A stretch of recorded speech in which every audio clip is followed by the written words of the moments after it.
Tout de suite avec Géraldine de Maury, Objectif Terre. Le printemps n'est pas encore là. Il a fait quoi, 25, 26 degrés hier dans le Gard, par exemple. Les ours ont déjà fini leur hibernation. Où ils sortent?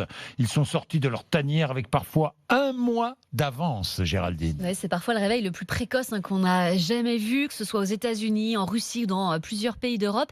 Aux zoo de Moscou, par exemple, les 3 ours viennent de retrouver leur enclos. L'an dernier, ils n'étaient pas sortis avant le mois d'avril.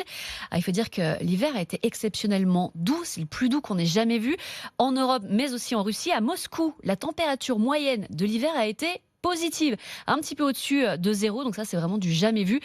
L'ancien record qui datait de 1961 a été pulvérisé de pas moins de 3 degrés, donc c'est vraiment une situation extraordinaire.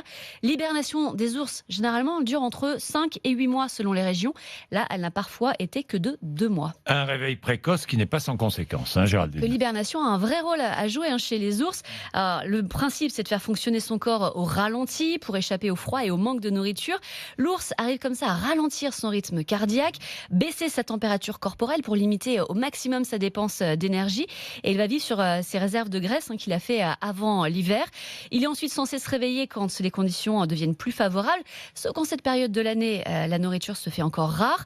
Les ours sauvages qui sont affaiblis ont du mal à se nourrir et c'est comme ça qu'on les voit se rapprocher des villes pour survivre.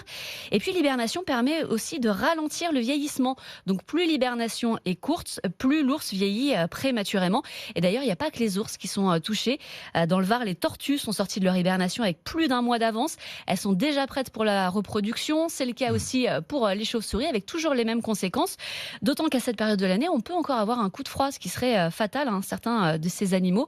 Et cette hibernation, elle était exceptionnelle cette année, mais on le voit, elle est de plus en plus courte. C'est un des effets évidemment du réchauffement climatique. Il est 6h27. Merci Géraldine. Tom Hanks et son épouse annoncent